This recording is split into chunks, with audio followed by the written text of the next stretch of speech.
the Alabama Senate will never command the respect of the citizens of this state until its system permits it to deal fairly with the issues before it. The key, in my opinion, to bringing about this fairness is the rules of the Senate. Under the present rules, it should be obvious that a small minority of senators can kill a bill outright. This is true even though a bill may have been unanimously approved by a committee after extensive consideration and have the support of the great majority of the Senate. I don't believe it was intended to be this way. I do believe that rules that permit this to happen can and should be changed. In making such changes, we must make every effort to draw the fine line that must be drawn in preserving the rights of a true minority position and while ensuring that the arbitrariness and just pure politics of a few will not easily prevail. To that end, I have adopted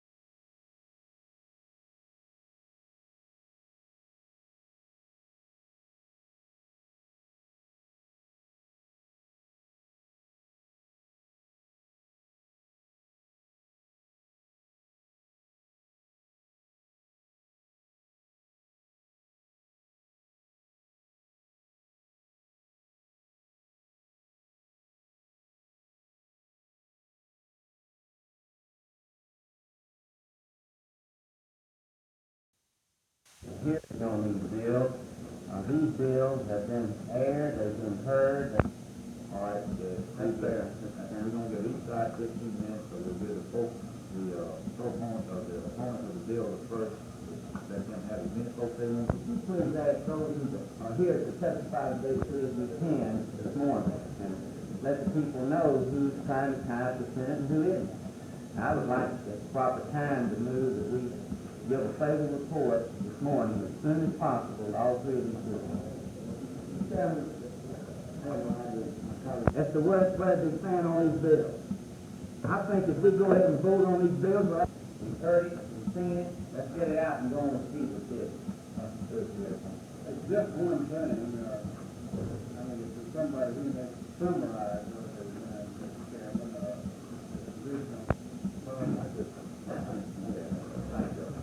with the complex of this. Now, if we're supposed to avoid the committee system, we're just supposed to vote the things out, then let's not.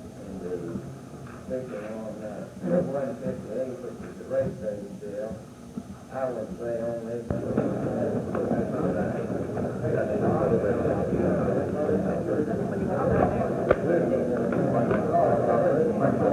6th District, 7th District, 8th District, 9th District, 10th, 26th District, 27th District, 28th District, 29th District. That does not remedy the problem.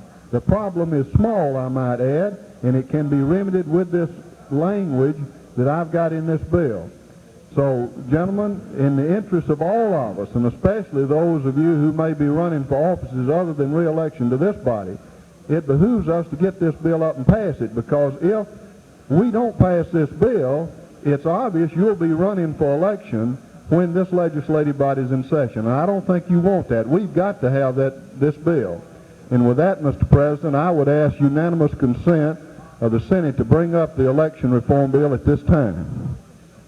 Of voters who participate. Senator Powell says we're going to regret having an election. The administration key utility bills will be on the Senate calendar tomorrow when the Senate convenes at 10 o'clock. But it may be a while before the Senate brings them up for debate after the lawmakers loaded down the calendar today. When the Senate does get to the utility package, the infighting is expected to get rough. Most senators have braced themselves for long hours and extended debate for the remaining 4 days of this special session. George Mitchell, WSFA TV News, the state capitol.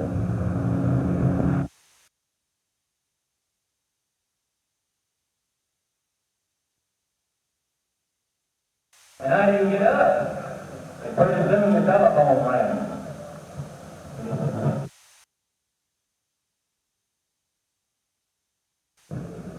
Oh, I've got the wrong number. Well, I think Thursday at midnight is what it's going to take to end it. What do you think public opinion is of the filibustering going on now? Well, I think public opinion is that they're opposed to filibustering, period. But I think on this issue, people is not as stupid and not as dumb as the governor and some other people would like to think that they are. I think they realize that you're going to have industry and going to have growth in this state, that you've got to have electricity. And what these bills would do would be cause a blackout or brownout in this state eventually. And it's not going to curb the utility prices and utility rates, and the governor himself admits that it won't reduce any bills. So really it's just a campaign issue for the governor to run for the U.S. Senate. It gives him a forum. You've got 4 or 5 people in the Alabama Senate that's talking about running for the U.S. Senate. This is a means of him keeping them busy during the summer so they can't be out campaigning. It gives him a means of whipping the Senate and reflecting on those who may be an opponent running against him. Also gives him an emotional issue since he's lost the integration issue to inflame the people with. Some who are leading the filibuster in the Senate say that your bill package is nothing more than a campaign for the Senate. Do you plan to continue with this bill package if it fails? But a campaign for the Senate, why don't they go ahead and pass them? If that means they don't mean anything, why don't they go ahead and pass them? But the power company doesn't want these bills passed because they know they're in the interest of the consuming public. And as far as what they charge about me in the Senate, I don't care what they charge. I'll charge that some of them are just lackeys for the Alabama Power Company and care nothing about the average citizen of Alabama's pocketbook or income. And unless these muddied interests start thinking about the people of Alabama, then we're going to find that the middle class and low-income people of this state are going to have their standard of living destroyed. And that's an issue here, not only here, but throughout the United States. If these bills fail in this special session, do you plan on calling another one? I don't know about calling another session on this because the Alabama Power Company has more power than the people of Alabama do among those who organize the Senate, and that's the Lieutenant Governor along with Mr. Joe Fine and them, than do the people of the state. And I'm very sorry about that. It won't be long, I suppose, before the Alabama Power Company will be calling special sessions themselves.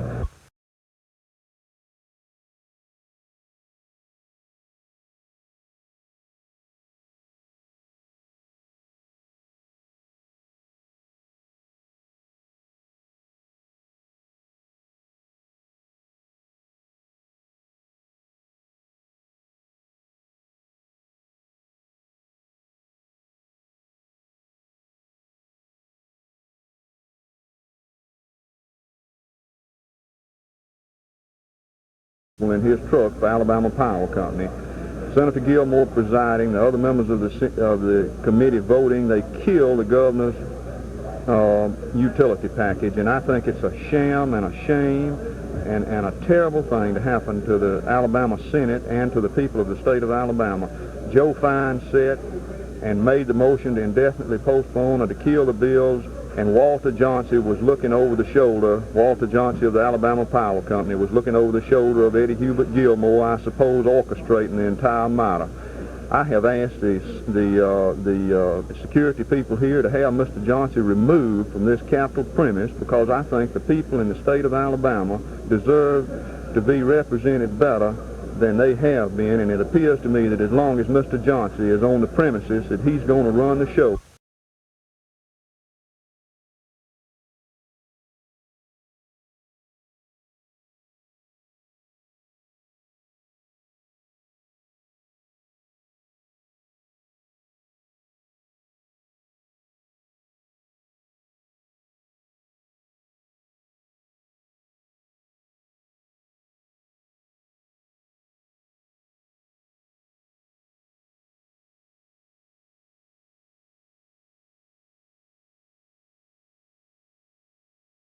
We are. We felt that Senator Gilmore was very unfair to us. We traveled to the state capitol with approximately 2,000 names on petitions from citizens in our county and surrounding counties, and we felt like we should be allowed to speak, and we were not, by an unfair adjournment maneuver that he made. Did you ever get any indication that you would be able to appear before the committee? Yes, we approached the secretary. We were told that we could speak on one particular bill, which we prepared to speak on, and then when we had an indication that that particular bill would be passed over, I went back to the secretary, asked if we could make some general remarks because we were armed with those petitions. The secretary approached Senator Gilmore again, was given the impression that we would be allowed to speak, and then, of course, as the session ended and he adjourned, we realized that we were just going to be left out. And we regret that you can't come down to the Capitol in Montgomery to speak to a legislative session or a committee and not act like a gentleman. We regret that we had to create the uproar that we had to.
In the just completed special session, 161 bills were introduced here in the Senate, and of that number, 21 passed the upper chamber.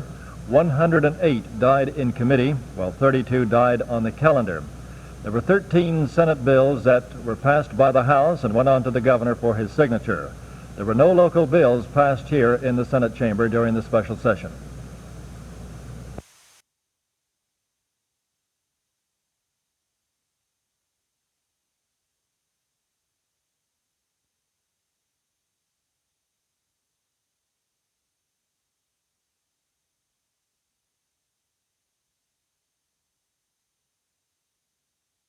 We're checking for any errors in spelling or numbers or anything. We read it very carefully. This is the third time, actually, that these papers have been read, and we read for punctuation. Sometimes even a punctuation mark is very important in the meaning of a title of a bill. And we check for all of that, and we check for spelling. We check for, particularly interested in any numbers that could be wrong. It's easy to transpose numbers, and that would be very disastrous in looking up some bill, because if anything is questioned about a bill, any court action is brought, these are the records that the people come to see just what did happen to that bill. So a bill, no matter if it's good legislation or if it's written incorrectly, this is the way it goes into the file. This is the way it goes into the file, that's right. Of course, a bill, once it is enacted, is then an act. But when we get them, they are introduced as a bill. It says a bill to be enacted. A bill to be entitled an act is what I should say. And once it is signed into law, then it becomes an act. When do you start this work, and how long will it last? Well, usually we start the minute that a regular session is over, but this time we could not start until after the special session was over, because it started, as you will remember, the next day after the regular session. So we get into the paperwork on the special session, and we have had to delay. Well, I guess a good expression would be put this on the back burner until such time as the special session ended, because it does take total concentration, and it takes a space which we do not have when we're in session. So we now are working on the regular session, and as soon as we are finished with that, we will have to do the special session.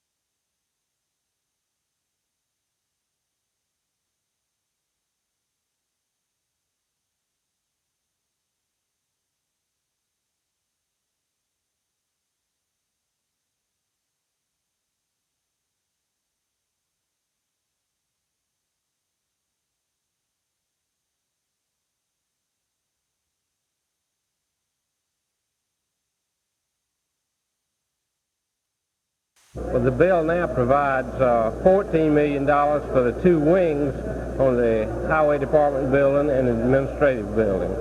It didn't change anything in the bill, particularly what the essence of it. We took the legislative office building out.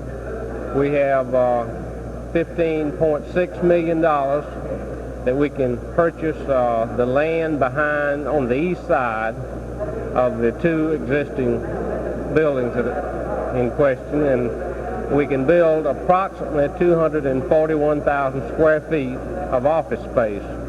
And George, I really think this is a step in the right direction today. We're going to get the realtors out of the office space building for the state, and we're going to put the state in a position where it can pay for its own office space in a matter of 15 or 20 years.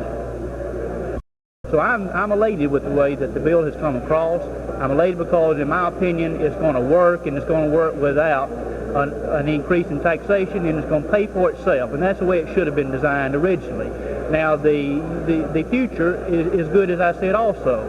A couple years from now, should it be determined that the legislature did need a building, under the picture of legislation that we have just passed, the legislature would be allowed to take over another building, and I would recommend the Highway Department building. The theory being that we have many engineers, draftsmen, who are doing fine service in the Highway Department for the benefit of the state of Alabama, but there is no need that they necessarily be right here in the Capitol Complex. This is extremely expensive land.